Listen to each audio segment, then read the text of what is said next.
Hello and welcome to the 5th episode of the Everything Hoops podcast. I'm your host, Daniel Mahoney, and on this episode, I talk about the Chicago Bulls' struggles to start this season and why they just haven't been a fun team to watch. And then I will show you my interview with Stephen Garner, a Phoenix Suns sports writer. We talk about everything Phoenix Suns, Kevin Durant, Devin Booker, other role players, the Phoenix Suns defense, and what the Suns need to do to consistently close out games. I hope you enjoy this episode. Before the Stephen interview, I want to quickly talk about the Bulls. DeRozan navigating on Jaquez. With Robinson on the floor, here is DeRozan, spinning, tough shot, on the Compton's finest. Starting off with Billy Donovan, he's a liar, not in a bad way. It's just, he said that the Bulls were going to play faster, take more threes, just a more exciting way of playing basketball, more unselfish. But the Bulls this year have been slow like usual. They don't take threes like usual. It's just been bad to watch. So not only they're losing and they're barely scoring 100 points, Billy Donovan gave Bulls fans a sense of hope that they were going to play a different style of basketball. However, they have played the same style as last year. So yeah, Billy Donovan, our coach, lied, which is okay. Everyone lies. I've lied before in my life. For example, I told my biology professor that I liked him and that he was a good teacher, but he was terrible and I didn't like him at all. Moving on to Zach Lavine. I really like Zach, but it's time to move on for both situations. When I see you again.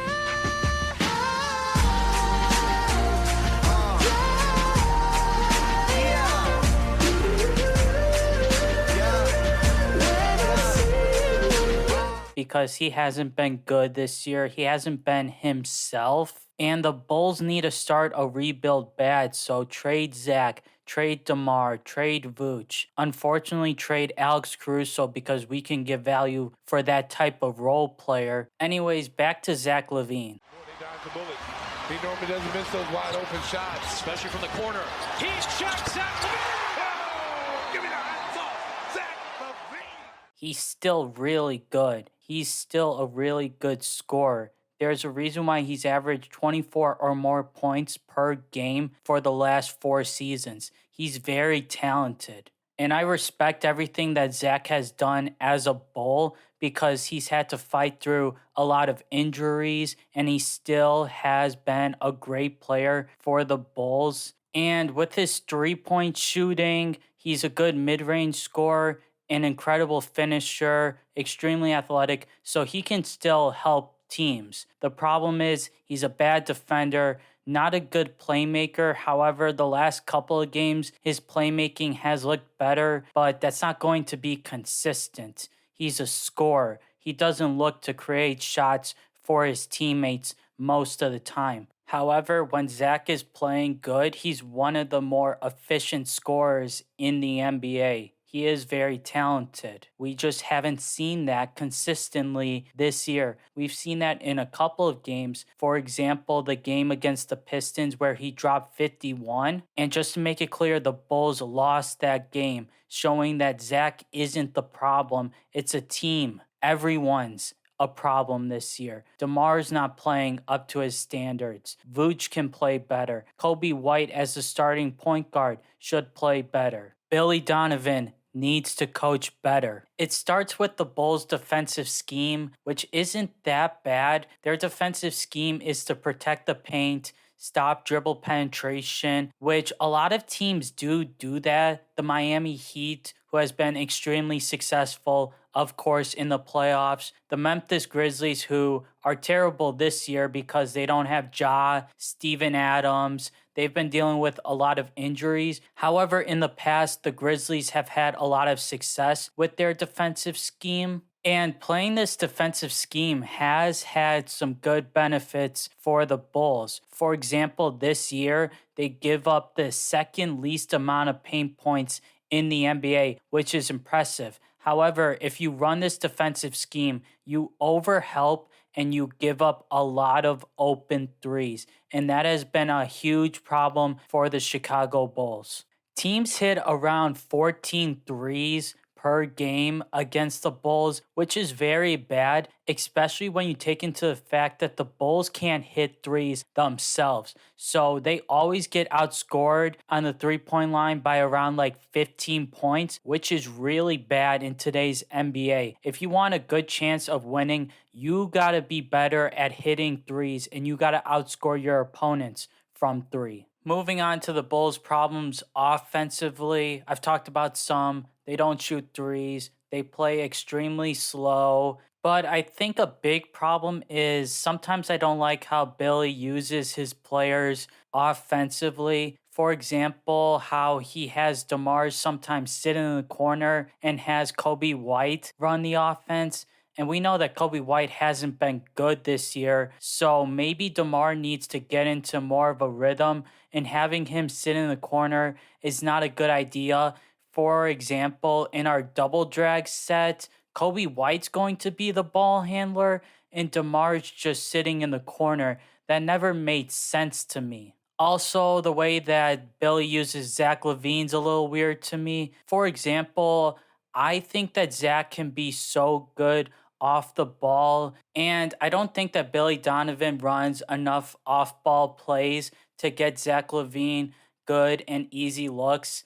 They really only run one play for Zach, and it's a screen-to-screen flare where Zach sets a flare screen for someone, but then immediately receives a pin down. That's a good play. They only run it like once per game. There's no other off-ball movement for Zach, and that has kind of annoyed me during Billy's time as a head coach for the Bulls. To sum this up, I love Zach, and I've enjoyed watching him play, but it's time for both sides to move on. I think that Zach can help a contender. I'm not sure who that is because some teams already have their scoring options and need more defenders next to their stars, but I'm pretty confident that Zach can help a team like Orlando, for example. Anyways, here's the interview with Stephen and our talk about the Phoenix Suns. I hope you enjoy it. So, Stephen, Kevin Durant has been incredible. Here we go. About a 16-second difference game in shot clock. Crowd on its feet. 1 point Suns lead. Booker trying to get it to Durant. 5 to shoot. Durant pulls and hits KD. To start this year, he's averaging 31 at the age of 35. What is he doing that is helping him be so successful at this age? I think the first thing is how he preserves his energy over the course of whatever volume of minutes he's playing every night. He's never overexerting himself. If you even as prolific as a scorer as he is at the age he's at, even more, he never really exerts that much energy to get buckets.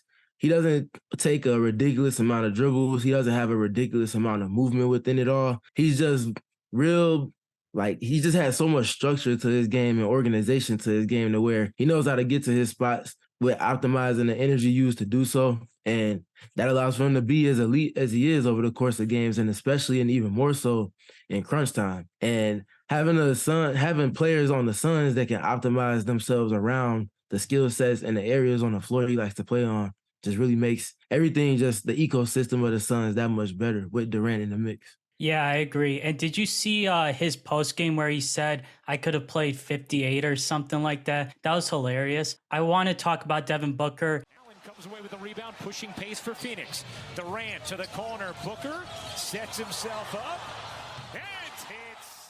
He's only played 5 games, but in these 5 games, his playmaking has been incredible. Can you talk about his playmaking to start the year? Yeah, he's averaging 9.8 assists per game. And if you tally that up in terms of the points being created from his passes, he's averaging 24.8 assist points created per game. So I know we're talking about passing, but if you add the 28.8 points per game he's averaging, that's 53.6 that he's accounted for per game. That's a lot of points. Some teams don't even average 53.6 points in a half. So looking at him doing that as a player over the course of a game just speaks to his overall impact. But specifically looking at him as a passer, you can really tell that the game is slowing down for him. He's finding pockets in terms of the coverages that he's seeing as a playmaker and just making the right pass time after time after time. And even past just making the right pass, he's picking the perfect time to do so. Somebody might be open initially and he might not throw it to them right away because he's pulling the defender that's next to them even closer to him. And that's the layer of playmaking that has players transition from being solid or good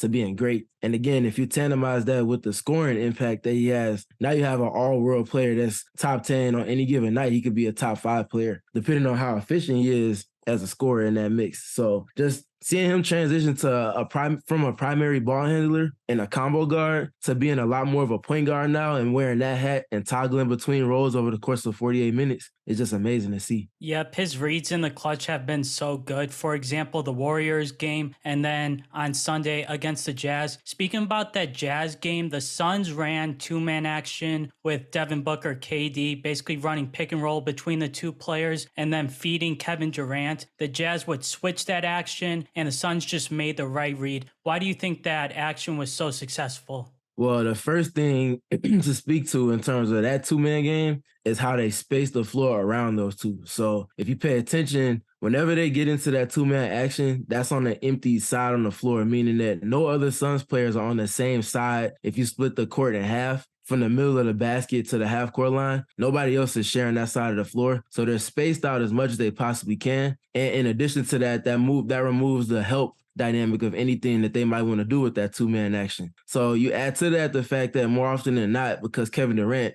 doesn't just sit there to have the defenders run into him, he's truly setting a screen to force a switch. If you look closely, Devin Booker is typically going to be guarded by somebody that's smaller than Kevin Durant. So if that's a switch, that's automatically a height advantage. And we talked about Kevin Durant's minimal usage of energy to score. By the time he gets into a post-up off of that switch, he's already in the space to where he might not even need to take a dribble to pull up, depending on who the defender is. And if he does have to take a dribble, it's going to be one, and he's going to be within 12 feet of the basket. And when you're shooting from a 7'4", 7'5" release point on your jump shot, and there's a switch with a person that's smaller, what do? Nothing. A lot of teams like to correct nothing. Pray is probably the only thing you can do or foul. But if you look even more, so a lot of teams like the Jazz, they started mixing up their coverages and they went with the doubling from the baseline. Yeah. Correct. So they would send a double either from the baseline or sometimes they would even try to mix in that double from the passer, from Devin Booker. Yep. So it would be 2 to him. And guess what? We mentioned the spacing with the Suns and everybody being on the other side of the floor. Now that's Devin Booker with a wide open opportunity to either shoot a three or if somebody's closing out to him, he can attack an unbalanced defense. And now the Suns have you at their mercy. They just put you in situations where you just can't be right as a defender. And this blending of talents is just going to be hard to deal with for other teams. Yep, that spacing was really good, especially when they had Keita Bates-Diop at the 5. I want to talk about Grayson Allen and Eric Gordon. They've been very important to the Suns offense. How have they helped the Suns offense? Yeah, Grayson Allen and Eric Gordon are two players that in multiple stops over the course of their careers before they got to the Suns were known as dead-eye catch-and-shoot three-point players and also borderline elite, if not elite, spacers. So when you look at that dynamic and we talk about everything that Devin Booker and Kevin Durant bring to the mix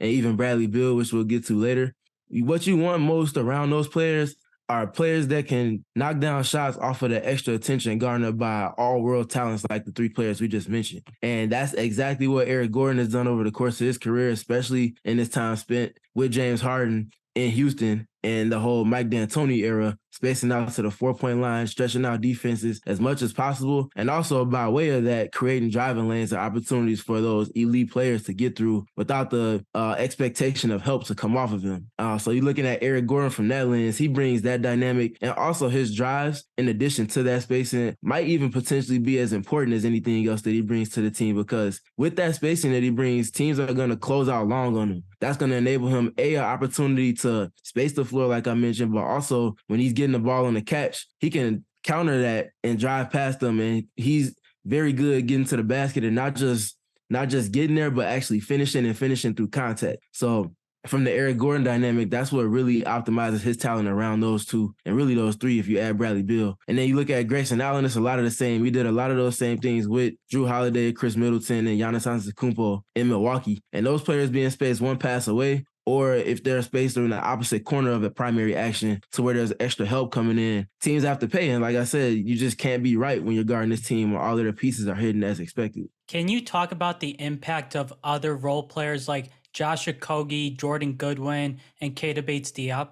Yeah, for sure. Okogie and Jordan Goodwin, those two players are not going to get the attention they deserve. They're unheralded, but it takes a certain level of pride and understanding of how to exist in the ecosystem of a team to be selfless like those two are. They might take 2 shots a game, they might take 1 shot a game, but they understand that the value that they're going to bring is going to come with the extra efforts that they bring in an ancillary fashion. So that's going after offensive rebounds, being the first player to a loose ball. And then defensively at the point of attack, that's the most value that those two bring between Okogie and Goodwin. They're really good sticking in front of their man. And if you're able to cut off the head of the snake on the offensive attack, that allows for you to keep your defensive shell intact. And from there, that's where the Suns are able to be at their best when they're staying out of rotation defensively. And if you look at Keita Bates-Diop, he's a player that brings some of the similar things that those two bring, but he does it with more size. And again, that size being an opportunity to bridge the gap between the volume of guards that the Suns have on their roster and the volume of forwards and centers that are actually in the main rotation is extremely important. And his value is just going to grow even more as the season grows on. Yep, I definitely think that he should be closing out games more. Can you talk about what the Suns need to improve on when it comes to their defense? Yeah. So defensively, the Suns, the first thing that stands out on the film is communication. And if you're not communicating early with the pace and the level of talent that NBA teams have compiled, especially at the top, you're always going to be behind the 8 ball. So with the Suns having so much newness to their roster this season, not just from players on the roster, but coaching staff and philosophies and things like that Frank Vogel wants to put in place, that comes with a level or a period of ingratiation where chemistry has to be built and understanding of principles and how to apply them in different contexts defensively all add up. And that's naturally going to come with game reps. So the Suns are a little bit behind the 8 ball. They're about middle of the pack defensively, specifically in the half court right now. So looking at how quickly they can expedite the chemistry building process and ingratiating process and get to the point where they're communicating early and they're understanding of what combinations of lineups are on the floor and how they need to play defensively to optimize those pieces on that end of the floor. It's just going to be a little bit of a process naturally with so much newness, and they'll get there. We can already see it in spurts, but it's all about sustainability. And what you do in a sustained fashion is the team that you really are. And that kind of just branches off from finding your identity. So all of those things under one umbrella adds up to what their identity ultimately will be. And the sooner that they figure out what the identity for this team is defensively specifically, especially in multiple lineup renditions, that's going to be where they'll start to optimize their ceiling and really start getting towards that. Yep. So for the Suns, they've had some problems closing out games. I remember a couple against the Lakers. They closed out some games against the Jazz, but I feel like you as a fan, you were probably nervous, stressed out watching those 2 games, and you probably felt like that the Suns could have closed those games out better. What do you think the Suns need to do to consistently close out games? Well, that kind of is a perfect segue from the last topic we spoke on, which is defense. Nailing down the identity and figuring out how you want to execute on whatever principles or game plans that are in alignment with whatever the scouting report is for any given game is. So if the Suns want to be an aggressive team defensively in fourth quarters, then they have to figure out how to nail those things with the lineups that they use in the fourth quarter. That's going to allow for, like I mentioned before, the identity to be stamped on. And that's going to be what kind of determines what their ceiling is in terms of defensively in fourth quarters is going to be. So you can talk about the offense and scoring and all of that stuff, but I truly believe that if this team can be top half defensively and even top 12, in my opinion, that's more than enough for them to be in title contention. If they can get to that point to where they're playing at that level consistently and when games matter most, that's going to be kind of what dictates how good or how great they can be. And just kind of, like I mentioned, just figuring out what principles they want to nail in that specific segment of the game is going to be important. A lot of times with teams like Utah, you see them having issues with switches, with all the types of movement and the 5-out spacing that teams put forth in the fourth quarter. That just puts you in compromising situations. And if your communication is not on par, you're going to be behind the 8 ball. You talked about the Suns probably needing to be more aggressive. So do you think that the Suns can close out games with Nurkic and play that defensive style? I do, yes. And the golden nugget to Nurkic being more aggressive in defense, specifically in pick and roll, is having a 7'1", 7'5" wingspan, B plus athlete and Kevin Durant behind him. A lot of teams can't get away with being aggressive with their center because a lot of times teams have a 6'7" guy that's behind that layer of defense. And if you have a big man that's rolling that's 6'8" plus, which most centers are at the shortest like 6'9" in the NBA at this point, that's a size disadvantage, and that puts that low man in a compromising situation. The Suns don't have that issue because they have Kevin Durant. Talk about all the things he does offensively. He's averaging a block and a steal per game on his career. And even more than that, he understands how to rotate as a defender and be on schedule with rotations to cover up for the defensive shell and communicate switches and things like that from the back end. He has some defensive anchor-like tendencies with his communication and his general IQ and feel for play on the defensive side of the floor. And that's a dynamic and a layer for the Suns that really just puts them over the top when the pieces are optimized. Before I let you go, I want to talk about Bradley Beal. Are you worried about his health, and how do you see him fitting with Devin Booker and Kevin Durant? Well, I think injury and just general health is always something to worry about for any given team. And obviously slightly even more for players that have had a history with having bouts with injuries over the course of a season. So, of course, yes, there's a certain level of worry, but I do feel like the Suns also did a great job with insulating their roster to where they can compensate for losing a Bradley Beal for 3 weeks with Eric Gordon or Grayson Allen hopping into the rotation. And being able to not necessarily replace them, but cover up for that in different ways that align with the type of players that they are within the system that the Suns have. So I'm not going to say I'm worried, but I am worried about his health just because obviously you make that big swing trading Chris Paul for him with the expectation of having him available when it matters most. So having him just figuring out what pocket he needs to be in terms of usage to mitigate the injuries that might come and keep him in that space, especially when you have a Devin Booker and a Kevin Durant on your roster, is going to be important. And it's going to be kind of on the Suns to figure out that window minutes-wise and usage-wise to optimize Bradley Beal. But as far as him fitting in with Kevin Durant and Devin Booker, I think the fit is natural. Bradley Beal does a lot of things off the ball over the course of his career. That's really where he made his name before the John Wall trade and his injury history that ultimately put Bradley Beal more so on the ball. So a lot of the things that he does off the ball, it just fits naturally hand in glove with everything that Kevin Durant and Devin Booker do on the floor. And it's not going to take that much chemistry to build that in because the Suns already have a lot of those actions and things like that built into their offensive dynamic. Yep, I definitely agree. I can't wait to see Bradley Beal in Spain, like how Grayson Allen sets the back pick. Anyways, thank you for doing this. I really appreciate it. And keep doing your great work. I appreciate you, man. Thank you. You be great. That's all I got for you for the 5th episode of the Everything Hoops podcast. Shout out to Stephen for doing the interview. It was a great basketball conversation about the Phoenix Suns. And I hope you have a great day. Also, make sure to check out Stephen. His socials, his links are in the description of the YouTube video. And if you enjoyed this podcast, then like, subscribe, rate it good, do all those things, and have a great day. Bye, Felicia.